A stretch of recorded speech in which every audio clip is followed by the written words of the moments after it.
नमस्कार मु सुनील कुमार प्रिय दर्शक बंधु प्रत्येक दिन पर आज आपण मानक जीवंत आहार को स्वागत करे। आसंतु आज ध्यान निमंते पवित्र बाइबल प्रथम कोरिन्थियो तार 5 अध्याय 1 पद रु 13 पद पर्यंत पाठ करिबा। आज मुख्य प्रसंग पाप मंडली द्वारा अणदेखा। आसंतु आम मिलित भाव ईश्वर वाक्य को ध्यान सहित पाठ करू।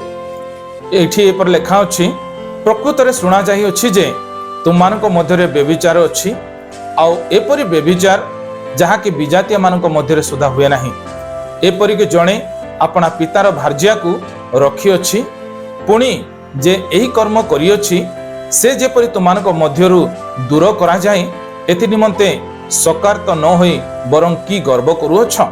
किंतु मो शरीर रे अनुपस्थित हेले सुधा आत्मारे उपस्थित थाई जे एही प्रकार कर्म करियछि उपस्थित थिला परी प्रभु जीशुଙ୍କ नामरे ताहार विचार करि सारी अछि।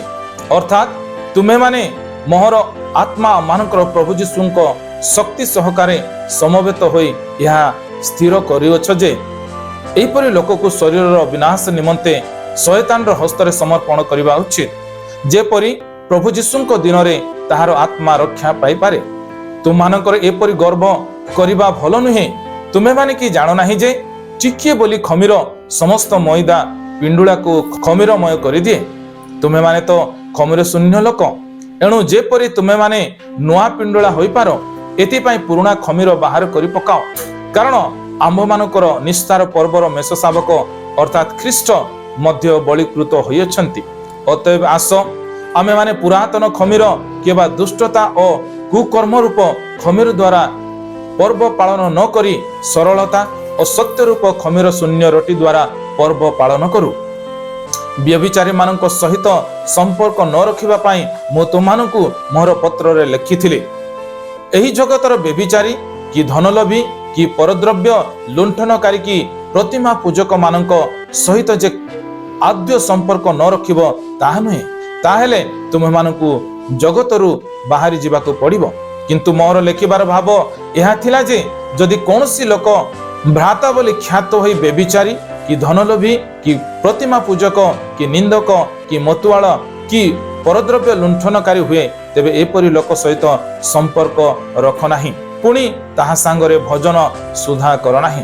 कारण बाहर लोक मानकर विचार करिबारे मोहर कोन अछि, भितरे जो माने अछंती सेमानकर विचार कि तुमे माने कर नाही। किंतु जो माने बाहरे अछंती सेमानकर विचार ईश्वर करिवे। से दुष्ट लोक को तुमानक मध्यरु बाहर कर दियो। पठित शास्त्रांश रे प्रभु आम समस्त को आशीर्वाद करंतु। आसंतु पठित शास्त्रांश को आमने बुझिबा निमंते चेष्टा करू। कोरिन्थियो मंडली सेमानक मध्यरे जौन अनैतिकता अभ्यास लिप्त थिबा सत्वे सेमानक मध्यरे अहंकार थिला, जहा द्वारा सेमान अनुताप करू नथिले और सतर्क होई नथिले। सेति निमंते पाउल प्रभु जीशुଙ୍କ शक्ति द्वारा विचार घोषणा करिथिले। पाप जेपरि न व्यापीबो सेथिपाई विश्वासी मानकु दृढ़ भाव सतर्क कराइथिले एवं मंडली को सेमानकर पवित्रता रक्षा करबाको आदेश देइथिले। कारण पाप खमीर परि थिला, कारण एहाकु सह्य करबा द्वारा पाप समग्र समाज को दुर्नीति आड़ को घेनि जीवो।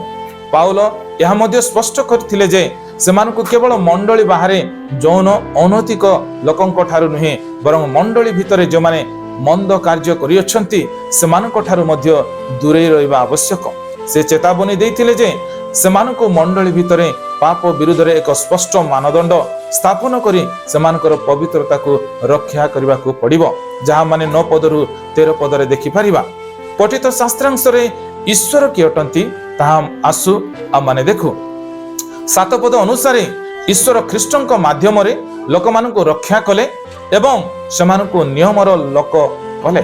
जेपरि इस्राएल माने जो माने निस्तार पर्व समय रे एक मेष शावक बलिदान देई परित्राण पाइथिले, सेमाने मिस्रर समस्त धर्म एवं प्रथा परित्याग करिथिले।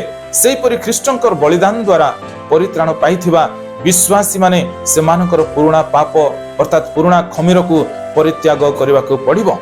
पठित शास्त्रांश रे ईश्वर हमनको कोन सिखांती, आसंतु प्रिय माने आम शिखु और आपण आपण जीवन में ताको व्यवहार करने निमंते चेष्टा करू। 5 पद अनुसार जदि आम प्रेम करू तेबे आमको सतर्क कराइबाको पड़िबो। ଏବଂ ଆମକୁ ପ୍ରେମ ମାଧ୍ୟମରେ ସତର୍କ କରାଇବାକୁ ପଡ଼ିବ। ସଚେତନ କରିବାର ଉଦ୍ଦେଶ୍ୟ ହେଉଛି ପାପ କରିଥିବା ଲୋକମାନଙ୍କୁ ଅନୁତାପ କରାଇବା, ପୁନର୍ବାର ସୁସ୍ଥତା ଓ ପରିତ୍ରାଣ ପାଇବାରେ ସାହାଯ୍ୟ କରିବା। ପାପକୁ ଅଣଦେଖା କରିବା କିମ୍ବା ଅନ୍ୟମାନଙ୍କୁ ଅନୁତାପ କରିବାର ସୁଯୋଗ ନ ଦେଇ ସେମାନଙ୍କୁ ନିନ୍ଦା କରିବା ଏବଂ ଦଣ୍ଡ ଦେବା ପାଇଁ ପ୍ରେମକୁ ବାହାନା ଭାବରେ ବ୍ୟବହାର କରିବା ଉଚିତ ନୁହେଁ।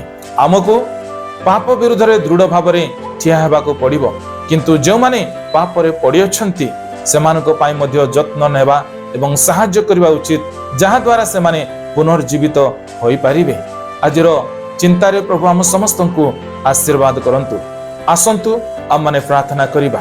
ପ୍ରେମିକ ସ୍ୱର୍ଗୀୟ ପିତା, ଆଜିର ସୁନ୍ଦର ବାକ୍ୟ ନିମନ୍ତେ ଆମେ ଆପଣଙ୍କୁ ଧନ୍ୟବାଦ ଦେଉଛୁ। ପ୍ରଭୁ, ଯଦି ଆମମାନଙ୍କର ଜୀବନରେ ସେହିପରି କୌଣସି ପ୍ରକାର ଗୁପ୍ତ ପାପ କି ଗୁପ୍ତ ସେ ଯେ ପ୍ରକାର ଖମିର ସ୍ୱରୂପ ଯଦି ଆମମାନଙ୍କର ଜୀବନରେ ରହିଅଛି, ତାହାକୁ ପ୍ରଭୁ ଆମମାନେ ଚିହ୍ନି ତାକୁ ବାହାର କରି ତୁମ ନିକଟରେ ଏକ ପବିତ୍ର ଜୀବନ ଯାପନ କରିପାରିବୁ, ଏଥି ନିମନ୍ତେ ଆମମାନଙ୍କୁ ଦୟାପୂର୍ଣ୍ଣ ଅନୁଗ୍ରହ କରନ୍ତୁ। ଯୀଶୁଙ୍କ ନାମରେ ଏହି ପ୍ରାର୍ଥନା ମାଗୁଅଛୁ, ଆମେନ୍।